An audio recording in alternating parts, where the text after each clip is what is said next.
Hello buddy, it's Wyvern here with another bit of Total War Warhammer 2 community gameplay. And this time around it is a replay featuring the Dark Elves squaring off against the Forces of Brettonia on the map Temple of Huanchi. A game that was submitted to me by CR123, one of several in fact, and this was definitely one of the most intense of the bunch.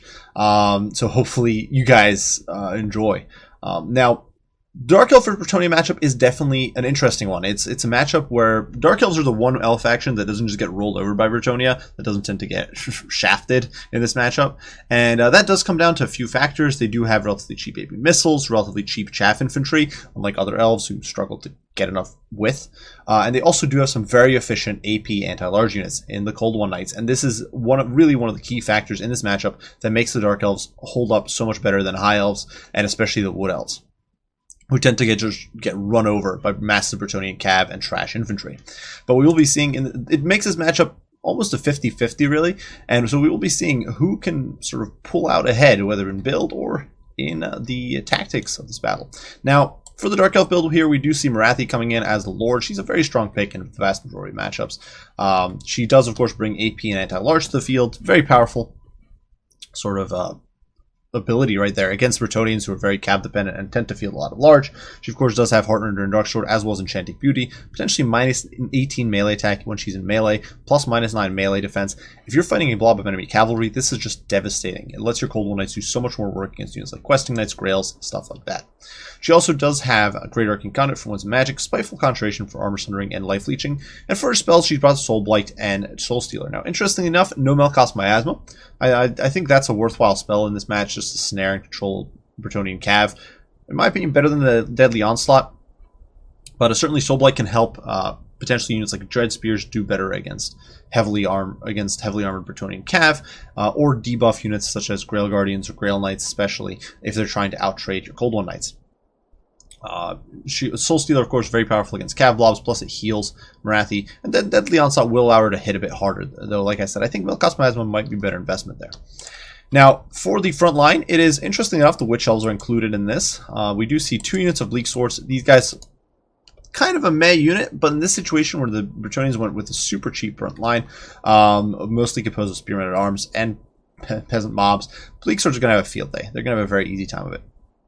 Alongside them, Witch Elves deployed forward. This is not something you see most of the time. Usually you will see the Witch Elves further back. However, they are close enough to their cavalry support to where they can run away and potentially work in tandem with these Cold One Knights to snare a cavalry unit, prevent it from running away, and then slugging it out in protracted melee. Keep in mind, Witch Elves don't just Rampage units, they also apply debuffs. The Madness of Cain also applies minus 10% melee defense and minus 20% speed. It means those units are not going anywhere when hit. Now, besides that, there are some Dread Spears providing further support, one of them being the Hellebroni. These guys, of course, Regiment of Renown with poison and expert charge defense. We also do have 2 units of Shades, and another interesting choice in this match.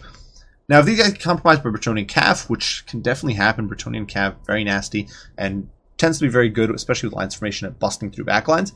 These guys might have a bad day, but if they can get some value out of their volleys, if they can get some good shots in against the Brettonian elite, they can do massive amounts of damage. They can help zone away units like Mountain Yeoman. They can also slug it out with Brettonian infantry or cheap harass due to their respectable melee stats. We also do see an interesting pick up in the skies in the form of the Raven Heralds, the Regiment of Renown repeater crossbows. These guys do have relatively low ammunition. They're definitely pretty flimsy. However, if they are allowed to sort of survive uncontested, they can do a huge amount of work over time with their crossbows. They're definitely no pushovers, and in my opinion, a bit of an underrated unit, especially in a matchup where Brettonia doesn't necessarily have a snare to prevent these guys from running away, and Brettonia doesn't have, say, Tempest or something to delete them quickly. Now, for the Brettonians, we do see once again, a bit of an interesting composition. Now, for the Lord, we actually see Albrecht the Bordelot, who's not necessarily the most popular pick. Definitely competitive, don't get me wrong, but I think in this matchup, you're better off with Faye or Lewin. Now, Albrecht does, of course, have the Braid of Bordelot, granting that bonus for his large leadership. He does have Spirit of Tempest for that speed and charge, Foe Seeker, and Heroic Killing Blow. So potentially, if he gets his claws on Morathi, she is going to go down like a 9-pin. Alongside him, there is a Paladin providing that Guardian aura, so that's going to make Albrecht even tankier. And a single unit of Hippogriff Knights. Now, I love this unit. I do think it's a little bit of a waste against the Dark Elves, so we will see exactly how it performs. I think usually you're better off with cheaper cavalry against Dark Elves, because Royal Hippogriffs, while very, very strong, don't necessarily have a great target in the Dark Elf roster against which they're high cost AP values can really come to bear. But we'll certainly see how they perform here. 2 mounted yeomen are already harassing the poor witch elves and causing CR to pull them back. Potentially they can also harry shades and harass the backlines and all that sort of stuff. They can definitely be a nuisance in many ways. Now for the main line for the Brettonians, it is a mix of peasant trash as well as spearmen at arms. Not much to be said for that. We also have some men at arms in there. It's just a motley crew, largely composed of garbage. We do, however, have a Damsel of Life here on the periphery with Earthblood as well as Regrowth. Weirdly enough, coming in with not just Life Bloom, but Hour of the Lady, which in my opinion is a kind of garbage spell. Just not worthwhile in my opinion. Like, sure, it's 12% magic resist, but that's not going to stop you from being Spirit Leeched. There's not much magic damage in the Dark Elf roster, really, unless they intentionally cast something to give them magic damage. The only magic damage dealing unit they have is the Doomfire Warlocks, which are not here. We'll certainly see how it performs. Now, besides that, we do have some Questing Knights on the flank there, as well as 2 units of Questing Knights over here on this flank, and these guys will, of course, be some heavy hitters. Now, unfortunately for the Hippogriffs, they do get hit by a Soul Blight and shot at. Now, I think the Soul Blight here is a bit of a mistake. Definitely kind of a waste of Winds of Magic, probably, because it's not really going to help your Shades or the Raven Heralds do more damage, and because the Hippogriffs didn't dive into your spears or anything, you're not getting much benefit out of that armor sundering effect. So weirdly enough, it is just spazzing out there and bouncing all over the place, but not much is being done. That said, lines are closing relatively rapidly. We can see that things are about to get hairy all over the place, because of course the Brettonians coming in from 2 flanks, while at the same time the Dark Elves have spread out quite a lot. We can see over here the Witch Elves are getting stuck in with the Peasants, and it looks like they didn't get their charge off, so they're actually not mincing through these guys as quickly as they normally would. Cold and Spear Riders here slogging it through the woods, going very, very slowly, which is not where they want to be in life. In the meantime, the rest of the Dark Elf force is all on this side. There's this massive gap between this tiny pocket of Elf Infantry and Cav, and then the closest support, which is those Spears. So that could definitely be an issue, as the Brettonians have a much more significant presence over on this flank. They've got a caster in there, they do have the Questing Knights in there, Spears, and more Peasant trash. Also keep in mind, that said, Morathi can swing around. She can certainly come in quick, and as you can see, she's already flying over to this flank, perhaps sensing the danger. Fortunately, the Cold One Knights here about to get compromised. Hit by a preemptive regrowth. Interesting choice. You don't see this very often, but I think it does have its merits, because it means that you're getting more value out of the regrowth. It means you're not losing out on the you're not losing out on much of the healing there, and potentially preventing model losses. So these guys are munching through the Cold One Knights. Morathi is being forced to dive in. In the meantime, the Hippogriffs here getting a bit cheeky, diving in to the backline, going after these Witch Elves. Now certainly Hippogriffs can do a lot of damage, but because they dove into the Witch Elves, they didn't commit to the Shades. They've got no support, and now they're getting pounded. And keep in mind, once you lose 25% HP, Rampage is going to kick in. They are losing that HP very quickly, and they are out of control. And this is potentially a disaster for Brettonia. Hippogriffs trapped on ground level. The Mage is way out of position. She's all the way out here, and she's already casted a regrowth, so you're not going to get huge heals. In come the Cold One Knights. Shades, of course, are not going to give a damn. They're going to tank through that for as long as they need to, really. And the Raven Heralds are now pounding away at the Hippogriffs, though we have, unfortunately, lost a model there. In the meantime, the Hellbroni here zoning away the Brettonian trash mobs. Bleak Sword's cutting them to bits. These spears over here kind of out of position, but we can see a Soul Stealer going down on this mob, melting away at the Questing Knights and removing models from play. Now, unfortunately, these Cold One Knights not having the best time of it, but with Morathi's debuff in the fight, these Questing Knights are down to dumpster tier, really. And now the Witch Elves are going to be able to swing around, start applying their own debuffs, and are removing the foe from play. Now, the poor Hippogriffs here having a disastrous fight. Really, in my opinion, a big misplay from the Brettonians, getting torn to shreds. In this pit fight, they just are not going to stand a chance. Hippogriff Knight's very strong unit, but when you're snared, you can't even focus specific targets that you need to. These Cold One Knights are going to tear them to shreds, and you can see they're just getting bled dry here. It's really kind of a disaster. And granted, they haven't lost too many models. They've actually only lost one so far, but with HP tanking and nothing there to sort of help them escape, they are kind of screwed. Over here, in the meantime, the Paladin also kind of bogged down. And we do see Uncle Albrecht does escape, but yeah, all his hippos are dead. These guys are now down to 3 models, losing more and more by the second, and they are basically goners. They're down to 2 now. I think the Raven Heralds could probably snipe them out of the air, but at this point it's just not worth pursuing. Over on this flank, Morathi with her Soul Stealer was actually able to win this fight. The Cold One Knights are still intact, granted at 13 models, but the Questing Knights were routed, as were the Spears. And we can see Morathi now swinging in towards the mid, alongside these Witch Elves. Now, that said, while there certainly are some major victories here, the Paladin is being removed from play. The Their hippogriffs are effectively gone. We do have a lot of isolated units. These Helbroni are certainly very far from the main formation. These Bleak Swords here getting run down by Questing Knights and Alberic. We also do still have heals for the forces of Brettonia. Probably quite a lot of heals because they haven't been using them as aggressively as the Dark Elves. Dark Elves have been using a lot of magic. They've used Soul Stealer a bunch. They've used, I believe, at least one Soul Blight, so certainly probably not as high in Winds of Magic as the Brettonians are. That said, over here, definitely a little bit of a slip up. The damsel is trying to dodge, but she is being pursued by a very angry Mama Marathi. Over in the meantime, the Paladin has been routed. He does get removed from play, I believe. He's getting torn to shreds, but actually looks like the Dark Elves are ignoring him. They're just kind of letting him do whatever and meander around him. In the meantime, Cold Knight's getting in on the Questing Knights, so certainly going to be doing a number on these poor guys. Questing Knights, very powerful sustained combat unit, but alone against two Cold Knights, even with such a poor charge, really, because these Cold Knights here are getting blocked off by their friends. It's a bad situation. Alberic needs to be coming in, so does the Paladin. Instead, we're seeing the Brettonian forces just sitting around waiting, and they really need to be in this fight. Either these Questing Knights need to not take this fight and avoid it, because they're just crippled, or they needed to be, in my opinion, or they needed to be supported. Now over here, the Raven Herald is diving in against the Paladin. I'm not entirely sure why that is. If perhaps it was a delayed order, attempting to have the Paladin chase from the field. Regardless, whatever the reasoning there was, it is not going to be a good move. The Raven Heralds are going to get torn to shreds, and this is potentially a disaster. Paladin here is going to dumpster these guys. This isn't even a contest, and you can see the Raven Heralds being torn from the skies and destroyed. Over here, the Questing Knights do commit. Now, they do Rampage, but in this fight, there's a good chance the Questing Knights will be able to win. Unfortunately, the Brettonian Lord Bordelot here is just kind of sitting around doing nothing, being kind of a useless potato. And although he's now committing against the Shades, it has taken a good while. Over here we do see a regrowth going down on the Questing Knights, healing them up in this fight, and in comes the rear charge with more Questing Knights, collapsing the pocket. And granted, the Witch Elves will rampage both of these units, keeping them snared in place and potentially helping some of these units escape. Not that it matters, they're down to 2 models and 15, so there's not much to save there. But yeah, the Questing is doing an absolute number on these guys. And keep in mind, the balance of power is still relatively even. If we look across the field, certainly these Cold Knights are still in good shape. Keep in mind, though, Dark Elves don't have heals. There's still Paladin at play. There's still Bordelot in play. And if the Brettonians remove these Cold Knights, there's not going to be much for the Dark Elves to fall back on. Defensively, Marathi is not as good of a sustained combatant as Bordelot is, especially not with Paladin support as well as healer support. So definitely a little bit of a problem there. You can see the Mounted Yeomen here sort of running around, though they are now out of ammo. This might be another big misplay. The Cold Knights here pursuing, very aggressively chasing these Yeomen, and they really need to be back in the fight here, in my opinion.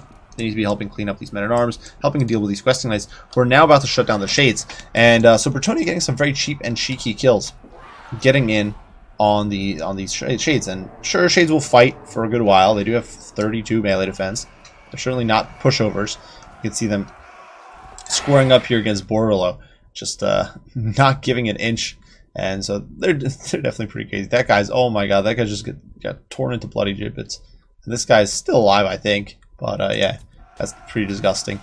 Either way, Questing Knights over here, great swords drawn, are charging in to the Shades over here. The Shades, in my opinion, should have just stood and fired and just taken the charge, because you're not going to outrun the Cav. This way, you're going to get a free. They're going to get a free charge in. So in my opinion, that's a little bit of a mistake. And you can see the Shades there losing a lot of models, and really they could have probably last samurai these Questing Knights, and then soaked up the charge in the next ones, because you're not going to outrun the Cav. And now it's definitely looking a little grim for the Dark Elves. It looked initially really strong, now snowballing a little bit out of control as Bordelot and the Death Ball here is just sniping out the Shades. So those very valuable units getting in there. The Damsel's coming in, more Questing Knights coming in. Still have 23 models, which is half their strength. And the support that really needs to be here, the Cold One Knights, they're all the way out here. Keep in mind, Cold One Knights, not the greatest counter to spears. So if they can't isolate this, if they can't isolate some of those units, they're not going to have that good of a time. Cold One Knight's certainly not a bad cav, but against units like Spearmen, even Men-at-Arms, or Spearmen-at-Arms, they're not going to do great. Now, Marathi over here does manage to rout off the Questing Knights with a rear charge from the Raven Heralds. And she is focusing very heavily on the Damsel of Life, who does cast an Earthblood, trying to keep these troops in the fray. In my opinion, the Questing Knights really need to stick around and fight here right now. Running away is probably not a good idea, because you're not going to escape. That said, Witch Elves now sitting around over here, ready to go. And things are definitely starting to stabilize, probably in the Dark Elves' favor. The fact that these Shades did not get shut down is definitely going to be a point against Brettonia in the long run, because yeah, at this point the Dark Elves are definitely going to have an advantage in elite units. They still have these 2 Shades on the field. They do still have a unit of Questing Knights to deal with, but just not that much. Shades, you still have Cold One Knights running amok. If I could find them, we're actually going to take an overarching look of the battlefield here. We do have the single unit of Cold One Knights over here, doing some cleanup in aisle 9. And I'm not sure where there was another unit of Cold One Knights who has vanished into the mists. Not entirely sure where they have gone, but they are gone. I do not see them. Oh, there we go. Regardless, these guys are getting whittled down. You can see how that fight against the Spearman at Arms not going ideally. They're certainly bleeding HP. Especially as you get exhausted, you're losing armor, so that 90 armor suddenly is more like 60 effective, and the Spearmen are going to start hitting hard. These guys are actually still active. They're still in good shape, and these Cold One Knights starting to struggle. Now, Marathi coming in hot, but certainly still a very back and forth game. These Spearmen Arms need to commit, need to get in here and block these Cold One Knights off. But I do think that with the Witch Elves still in very good shape, potentially able to snare Questing Knights, units like that, with several units of Bleak Swords, it is most likely going to be out of Brettonia's control now. The Paladin, though, sitting around here doing nothing, really could have been committed, I think, to try to snipe out Marathi. He's actually a decent match for her, all things considered, because he does have that bonus for large, and the AP doesn't matter against lightly armored, nearly naked elf lady. So, yeah. Regardless, the Cold One Knights here buckling under pressure. They are wavering, as are the poor yeomen who are way in above their heads. So they're getting routed.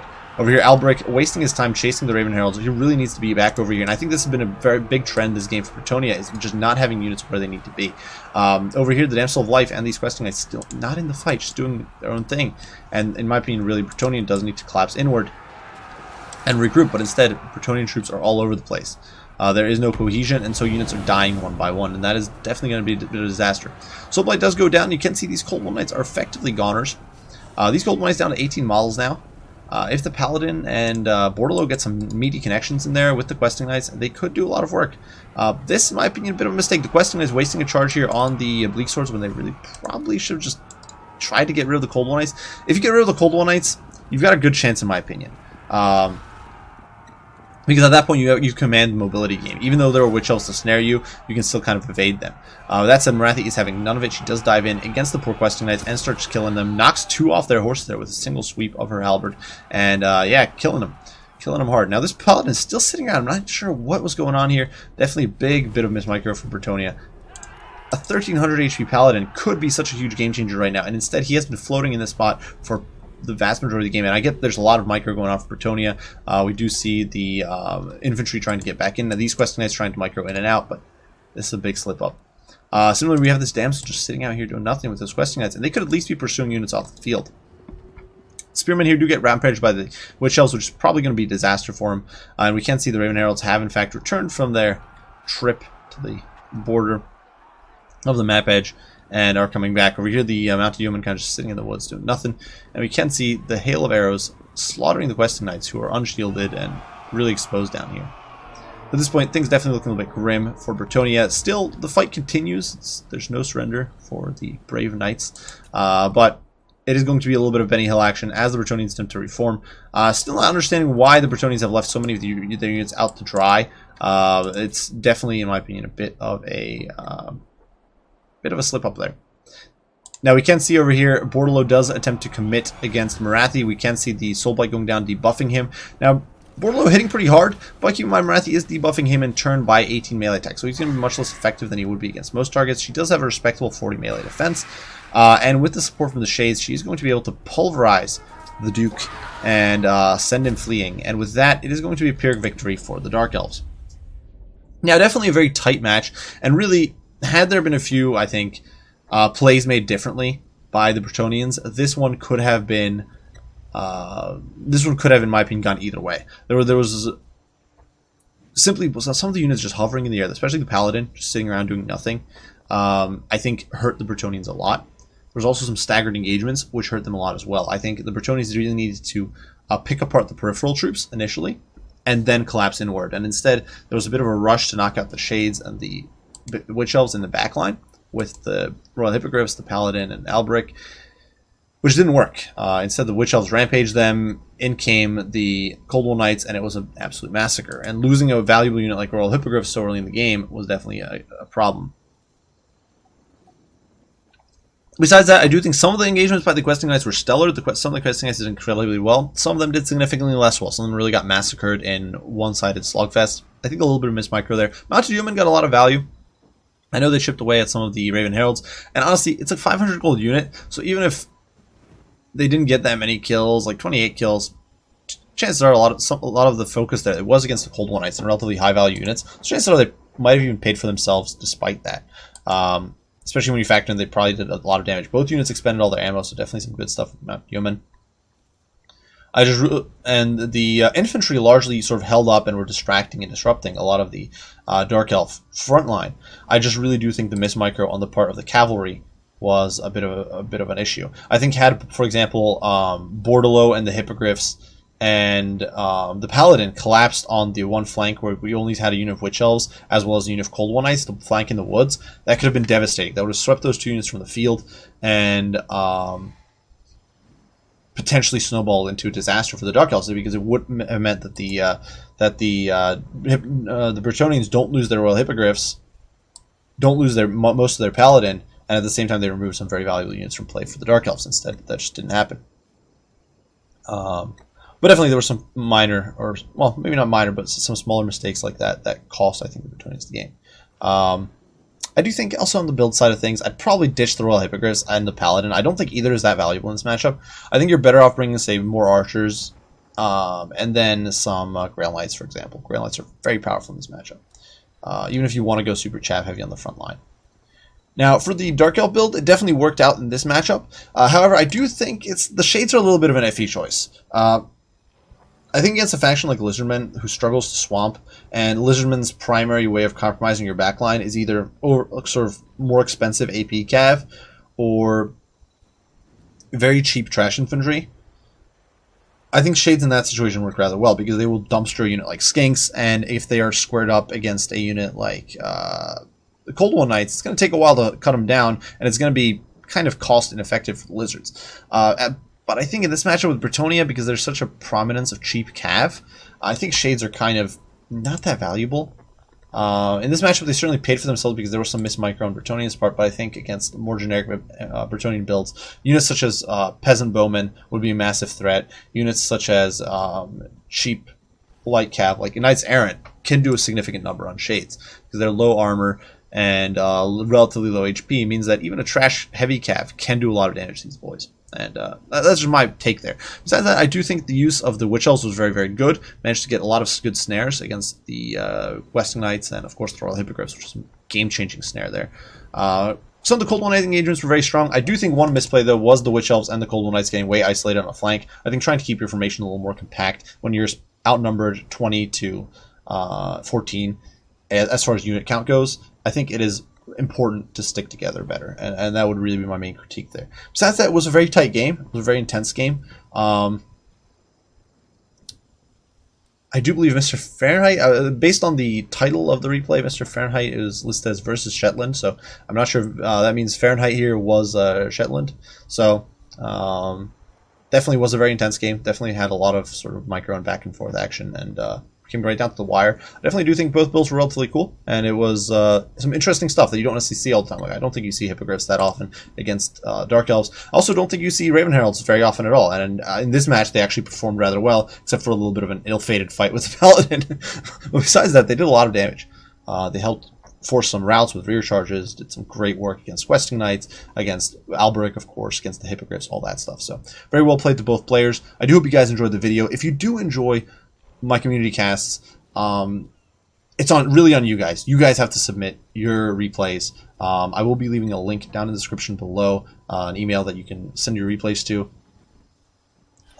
And I'd love to cast them. And if you guys enjoy them and enjoy these sorts of videos, absolutely feel free to submit your own games, and it would be great. I think there's a lot we can learn. There's a lot of units you can see and a lot of builds you can see this way that you probably wouldn't see normally if, for example, I was just casting my own games, because everyone has their own particular style of play, and everyone has their own particular approach to things. And yeah, oftentimes it's just what one person does is completely different than what another person does, and it's often cool to see how those differences apply, how they work out, and how they play out. So big thanks to CR123, or in this case, Kaldor Drago. That's probably why I won. Most OP character there in the lore. But very well played, and big thanks for the replay. Hope you guys enjoyed, and I will see you all in the next one. Bye for now.